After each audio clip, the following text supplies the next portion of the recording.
Hi, I am Jyoti Kalra. I am tutoring at Kubi.com to make your study experience hassle free. This is the all in one platform for practicing, preparing, and getting counseled along with other AI features. So keep in touch with us. Thank you so much. Happy studying. Hi my dear friends, मैं हूँ ज्योति from kubi.com।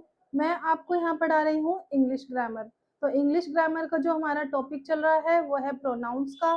Pronounce में मैंने अभी तक जो पढ़ाया है उसकी डेफिनेशन बताई थी और उसकी 3 फॉर्म्स बताई थी। उसे समझने के लिए आप प्रीवियस वीडियो पे जा सकते हैं और समझ सकते हैं। नेक्स्ट हम क्या पढ़ने वाले हैं, यूज ऑफ इट। इट के बारे में मैं बता देती हूँ। इट हमारा क्या था, वो था personal pronoun of third person. हमने 3 फॉर्म्स के बारे में बात की थी, personal pronouns of first person, personal pronouns of second person और personal pronouns of third person. First person में अपने बारे में बात की है, सेकंड पर्सन में सामने वाला जिससे हम बात कर रहे हैं वो सेकंड पर्सन, और थर्ड पर्सन जिससे हम बात कर रहे हैं और जिसके बारे में बात कर रहे हैं, और जिसके बारे में बात कर रहे हैं वो जो है मेल, फीमेल या फिर नॉन लिविंग थिंग कुछ भी हो सकता है। तो हम थर्ड पर्सन में जो इट यूज होता है, वैसे क्या क्या होते हैं, ही, शी, इट, दे, और जितने भी वर्ड्स होते हैं थर्ड पर्सन के लिए यूज होने वाले वो सब इंक्लूड होते हैं personal pronoun of third person में। इसमें जो इट है उसका यूज हम यहाँ पर करने वाले हैं।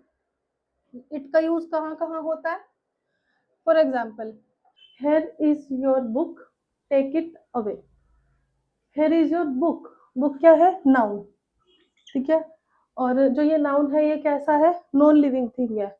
इसमें कोई ये ही नहीं है, ये शी नहीं है, आई नहीं है, यू नहीं है, कोई भी ऐसा नहीं है जिसके बारे में ये कोई ऐसा नाउन नहीं है जो कि लिविंग थिंग हो या कोई पर्सन हो।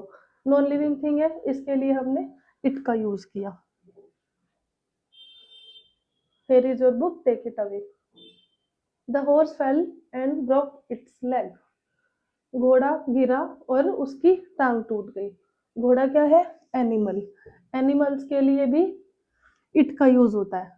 इट्स लेग, यहाँ पे आप ये नहीं देख सकते कि इट का, यहाँ पर आप ये नहीं सोचोगे कि इट क्यों नहीं लगाया, इट्स क्यों लगाया, क्योंकि लेग है, उसकी लेग मीन्स हॉर्स की लेग है, इसलिए इट्स का यूज किया है। ये एक ग्रामर का अलग टॉपिक है जिसके बारे में हम पढ़ेंगे, तो आपको सिर्फ इस पर ध्यान देना है कि इट का यूज किया गया है एनिमल के लिए। That baby has torn it's clothes, उस बच्चे ने अपने कपड़े फाड़ दिए। बच्चे ने, बेबी, नाउन क्या है, बेबी। बट जो बेबी है उसमें हमें ये नहीं पता कि जेंडर कौन सा है इस बेबी का, मेल है या फीमेल है। यहाँ पर चाइल्ड वर्ड भी हो सकता था या इस तरह का कोई और वर्ड जहां पर हमें क्लैरिटी ना हो कि जेंडर क्या है।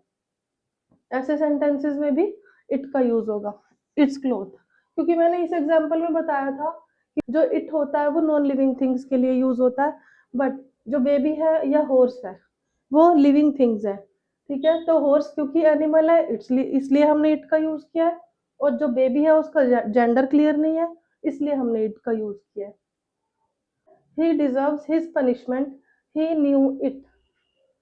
वह वह पनिशमेंट डिजर्व करता है, ये उसे पता था।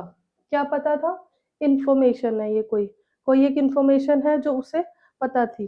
कोई ये टेंजिबल चीज नहीं है, कोई लिविंग थिंग नहीं है, कोई नॉन लिविंग थिंग भी नहीं है, ये एक इंफॉर्मेशन है। तो इंफॉर्मेशन के लिए भी इट का यूज होगा। It's easy to find fault, finding fault is easy, ठीक है। अगर हम इसको सिंपल सेंटेंस अगर इसका बनाए, सिंपली क्या बनता है इसका, finding fault is easy. It's easy to find fault, हमने यहाँ पे इट का यूज क्यों किया, क्योंकि जो फॉल्ट है, जो नाउन है, हमने वहां से जो जो फॉल्ट है वहां से हमने सेंटेंस स्टार्ट नहीं किया है।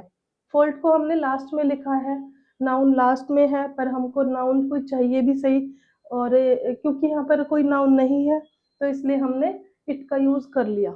मीन्स किसी भी सेंटेंस में अगर कोई नाउन नहीं है तो उसको टेम्पररीली हम इट का यूज करके कंप्लीट कर सकते हैं सेंटेंस को।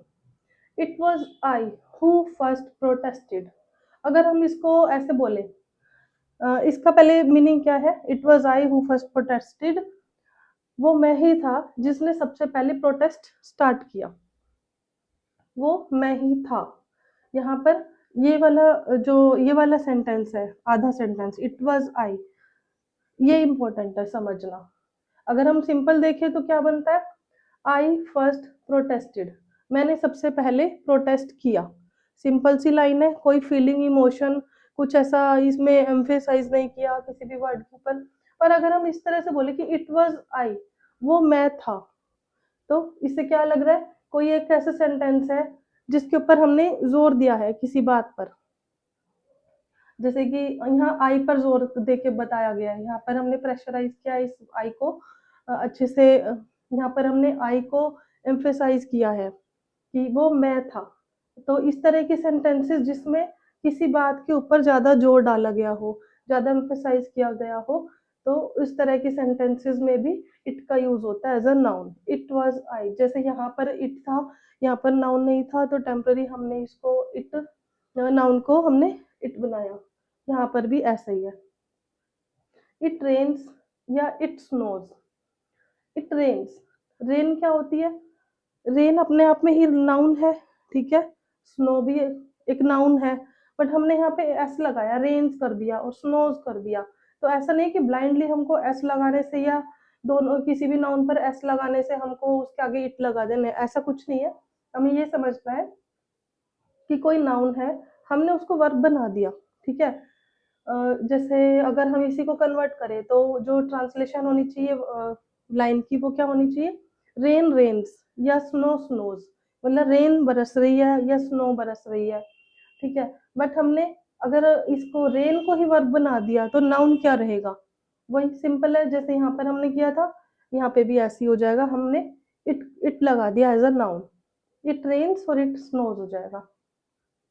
It is winter, it is 10 o'clock। Winter क्या है, ये भी एक टाइम पीरियड है, 10 o'clock भी एक टाइम है। ऐसे सेंटेंसेस के लिए भी हम इट का यूज करते हैं। बस इन दोनों में फर्क ये है कि यहाँ पे हमने वर्ब इज लगा दिया और यहाँ पर हमने कोई वर्ब नहीं लगाई थी, इसलिए हमने एस लगाया। ये वाली चीज को हम वर्ब वाले टॉपिक में पढ़ेंगे, आपको अभी इस पे ध्यान नहीं देना, आपको सिर्फ इट के यूज पर ध्यान देना है। Thank you so much. तो अभी के लिए इस वीडियो में इतना ही है, अभी हम कंटिन्यू करने वाले नेक्स्ट वीडियो में।